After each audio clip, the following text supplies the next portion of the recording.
8, 7, 6, 5, 4, 3, 2, 1.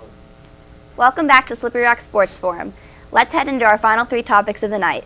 Zach, this will be your topic to start.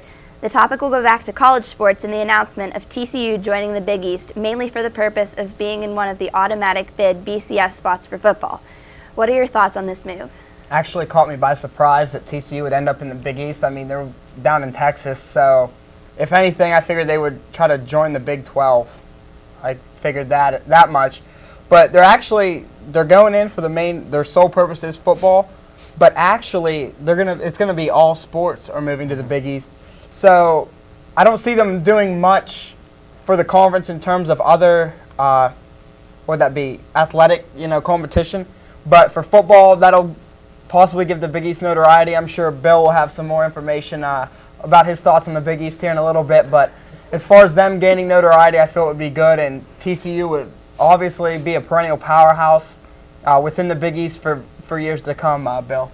I think what this does is if they can keep their recruiting going and keep getting the players that they're getting at Texas Christian, this means they're in the BCS every year as long as they keep the BCS auto bid system.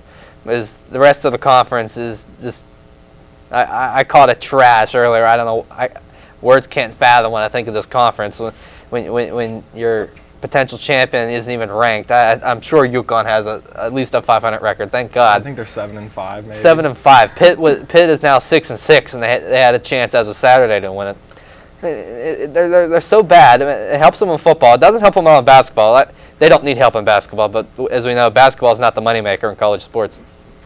What they're going to do in football, I think, to get to 10 teams is Villanova is going to go D1 in football. As a matter of fact, I don't think it had a program before today.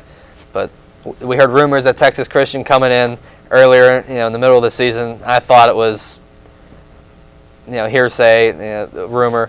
But I think Zach questioned that they're in Texas, they're nowhere near the East Coast. I think we're getting to the point in college sports where just because the name of the conference is the Pac-10 or the Big East, that doesn't mean some of the teams geographically should be in certain places. I think we're just getting a little more away from that. Well, I mean, to touch on that a little bit, though, are they going to change the name to the Big Half the Country? It should be the Big Least. The Big Least. Yeah. And we got the Pac-12 now with more teams joining them. It's going to get to the point where they have a few super conferences. And, the Big East has, I think, a total of like 17 or 18 teams now all together. Most of them, I think they all play basketball. Only 9, including TCU, now play football. And Villanova, like Bill said, will probably be the 10th one. But what I'm a little bit worried about is this doesn't start. Next year they'll still be in whatever conference they're in, Mountain West. I almost said the WAC, but that's Boise State's. But they'll be in the Mountain West again for next year. But I'm worried that, they're going to move into the Big East and they're going to fall off a little bit. The past few years they've been this dominant team, only losing a game here and there. I think they might fall off, be more of an average team. But they're going to get to beat up on the Big East teams, which is probably about the same competition as the Mountain West that they play in right now. So they should still be able to get the automatic bid, but they might not be 12-0, 13-0, getting to a national championship, which is their main motive behind this, because it's hard to get into a national championship game from the Mountain West. But if you're in a automatic qualifier conference, you have a better chance, and you're probably going to be able to get some better non-conference games being in the Big East. Maybe you can get some Big Ten teams, a couple SEC teams here and there whenever you're in the Big East. So we'll just have to see what happens with that. In terms of football, it's really going to help boost their ratings. I mean, everyone wants to see TCU. But if you remember a couple years ago, WVU was a powerhouse. So, I mean, it just goes in cycles. So you may be right with them falling off and, someone else stepping up. It's going to be really interesting to see Villanova's football team. See what they can put together down there. But as far as, I feel that this moves strictly football. They're really not going to stand a chance in basketball. I mean, I've never heard of their basketball team really doing anything, even in the Mountain West. So for football, it's very smart for them to try to, get some national recognition as far as, being able to get within the bowls, get some upper echelon competition in their favor. Okay, let's take a quick look at the scores. Bill, you're in the lead. You have 13. Tim, you have 12. And Zach, you have 11. All right, our next topic tonight will deal with Slippery Rock sports. Men's basketball is 4 games into the season, and their record is 2-2. What has the team shown you in the first 4 games? Bill, how about you take this one? I think when you look at it, counting their 2 exhibition games against Pitt and Penn State last year, they started out the same way, and after they lost those first 2, they went on a tear of like 7 or 8 straight. One difference I see is they're rebounding a lot better with Maron Brown and Jabril Bailey inside, and that's where they're going to lean on most of their production. Those guys are averaging double-doubles every night. As long as they can, according to their coach, Kevin Reynolds, a lot of their defensive struggles in the second half has been because on offense, turnovers and whatnot. That stuff's correctable. I say they're in the top 5 of the PSAC by the end of the year, and I don't see any big problems pending. They can correct their issues in terms of turnovers. We just have to remember the caliber of competition they're playing right now. Right now they're playing a bunch of D3 and branch campuses. So with that, I mean, you can kind of take it how you want, I guess. What I believe with the early season for college basketball in Division II is to try to get a fair barometer of how your team is and what, as you said, Coach Reynolds said, correcting your mistakes. If you're going to make mistakes against the IUPs, the Clarions, the Cows, what you're making against Ohio Eastern University, there's some cause for concern there. With them being 2-2, not playing anyone in the PSAC, it kind of makes you wonder. It'll be interesting to see how they finish out the season behind Brown and Bailey. Yeah, like Bill said, they lost to Pitt and Penn State last year. Well, that's higher quality than their first 2 games of this season.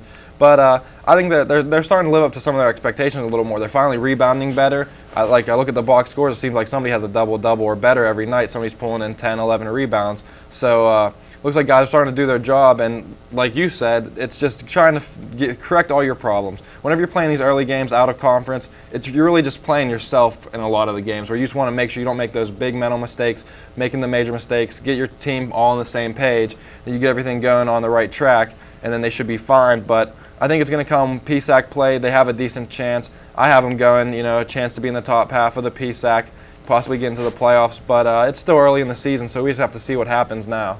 So do you guys think they'll be able to finish above their 7th rank? Was that a bit unjust? I think they can finish above definitely. that. I mean, if you look at the numbers, a lot of the problems last year was they had trouble rebounding defensively, so they would end up getting blown off the scorecard in terms of offensive rebounds, and that happened a lot in the second half last year. And they've fine-tuned that a bit this year, so that's going to help them in the long run. Exactly. Some of their biggest problems from last year seems like they're actually they worked on, and they're actually doing good right now with them. So to answer your question, and like I said, I think they're going to be in the top half. They're definitely going to do better than that ranking. And I hope that ranking fired them up some. It probably did. Got under their skin saying they're going to finish near the bottom of the PSAC. So they got some chances now playing in these games once they get into the PSAC in the beginning of next semester. So when it comes January, hopefully they stay strong through the winter break and come out strong in the next semester. As you said, they're playing themselves, and as far as a lot of basketballs, not beating yourself, putting yourself in a position to where you can get the rebounds, the late rebounds, make foul shots, everything like that. So just to add about what the importance of the early season is, I believe, for them to gain some confidence, as far as heading into PSAC play early into the next semester. You're right. January it starts. It's all right to have a few problems now, not corrected as of yet. But once you get to January and that conference schedule starts rolling, you got to have everything fine-tuned. Pistons got to be kicking at the highest level possible. Well, as we said, they're going to be tested early, so it would be better if they had the problems corrected now rather than later. Definitely. So everyone's on the same page. But it's not worst case scenario yet. Yeah. So, but they're going to be tested early, which is going to be, speaking of barometers, it's going to be very key for them to get off on a good start in early season. All right, here we are at our final topic of the night. Here's the scores. Bill, you have 16, Tim, you have 15, and Zach, you have 15 as well. Since, Bill, you're currently in the lead, you'll take the final topic of the night. For the final topic, we'll go back to the NFL, and we'll talk about the fallout between Tennessee Titans and Vince Young from a week ago. What does this mean for the future of both Vince Young and the Titans? Well, first of all, I need to own up to something. I praised Vince Young when he came out of Texas as if he was the next Joe Montana. I said he would win 3 Super Bowls. Boy, have I been wrong. I actually wore my jersey of his for the last time when they placed him on IR the other night. But in terms of him acting like a child down there, Jeff Fisher's upset with him, and he's even said he doesn't really have a future with the team. Bud Adams, the owner, he's butting heads with Fisher as well. I think he's done there. As for Vince and his agents, start looking for different suitors next year. Well, Bill, I'm surprised that you liked Vince Young because you're always talking about the scrambling quarterback never having a chance to win a Super Bowl, and you think he's going to win 3. But I'll admit, too, I loved Vince Young. Whenever I watched him all the time in Texas, one of the best games I've ever seen was whenever he beat USC in the championship game. So, I loved Vince Young whenever he was coming out. I rooted for him in Tennessee. It seems like he has some growing up to do. I was watching Fox this past weekend, watching the games, and Terry Bradshaw said something about how he was that way whenever he was coming out. It took him a couple years of, he'd blame his coaches and everything, maybe not to the degree of, some of the things Vince Young has done. But I think he has some growing up to do. I don't think he's going to play for the Titans any longer. It's either going to be him or Jeff Fisher, and I think they're going to keep Fisher because he's been there 16 years. He's a staple with that team. So Vince Young's probably going to have to go somewhere else. I wish the best of luck to him. Hopefully he's able to put his career back together and get a solid role starting for somebody else. There's nothing really been positive about Vince Young's career so far. There's been a bunch of controversy surrounding him as far as, the suicide, the little scare with the suicide or whatever.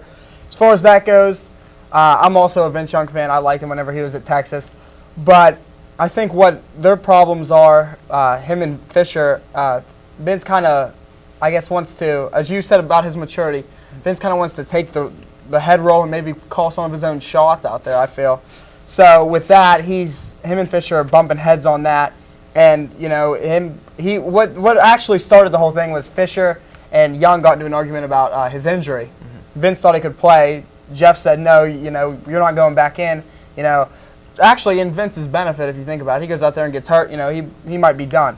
But as far as that goes, like you said about Bud Adams I thought he was behind Young. Like, he was playing both, he was seriously weighing his options about cutting ties with Fisher, cutting ties with Young. It's going to be interesting to see in the offseason what ends up happening because the season's not over yet. They could turn it around. And if you remember correctly, Vince Young led a terrible team to a somewhat decent finish last year. So we'll see how it plays out. I think it's going to end up costing them a lot of money to get rid of Young. He's owed about $14.5 million next year, I think. But in my defense, when Vince Young was playing at Texas, I had not yet developed my philosophy for scrambling quarterbacks. But if you look at what he did, he won the Rose Bowl 2 years in a row, and the second one was the national title on USC. You remember the 4th-and-3 run for a touchdown to win it. Vince Young had it. It was a lot of those scrambling guys like Michael Vick and whoever else. They didn't have it. He could win in the big moments, on the big stage. He's not doing it now because he has maturity and emotional issues. Yeah, one thing that I want to say about Vince Young is he's a winner. He's always been a winner, and that's one thing. He's got a great winning percentage in the NFL. Yeah, but he out of the quarterbacks drafted in the past 4 years, guys like Joe Flacco, Phillip Rivers, other guys like that, Vince Young, I think he has the 3rd highest winning percentage behind a few of those guys. So he's definitely a winner, and that's one thing where I think that's why Bud Adams is going to have such a hard decision because he did develop a relationship with Vince Young, and Vince Young has been a winner his whole life in college, now in the pros. He did a great turnaround last year whenever he came in. When Kerry Collins led that team to an 0-6 record, he came back, turned their season around, and had them having a shot at the playoffs. So, well, this all starts in college. He was a pampered athlete, and that's where you say maturity. He kind of felt like the NFL, people in the NFL, everyone owed him something. Now he realizes that no one owes you nothing, you have to earn it. And I think that's where that's the root of all of his problems in the NFL. That's what I feel. Okay, it looks like tonight's winner is going to be Bill. You broke your losing streak, so you get some FaceTime. I'm going to turn my attention to my favorite football team once again, the Steelers. Big game this week. Their defense has been suspect in most games. They can't hold a lead. They blew it again in Buffalo yesterday. Now they play the Ravens, who they blew a lead for their first loss of the year, I think it was with 32 seconds left. Touchdown to T.J. Houshmandzadeh. Your season is on the line this week. I know none of you are probably ever going to see this, but at least some Steeler fans can appreciate what I'm going to say. If you don't win this game, you're looking at a wild card spot. You'd essentially be 2.5 games down in your division, and you still got to play a team like the New York Jets in 2 weeks. You don't win this one, you're not getting a bye. You're beat up. As of now, Big Ben's got a sprained foot. You're going to need all the time to heal. Your offensive line's beat up. Just beat Baltimore, please. All right, congrats again to you, Bill. Thanks for watching Slippery Rock Sports Forum. See you next time. Go Ravens. You know what? They owe the game to Steve Johnson. Steve Johnson dropped the ball. He blamed God for that one, I think. Yeah, it's God's Yeah, but fault. that shouldn't have came out. They blew the.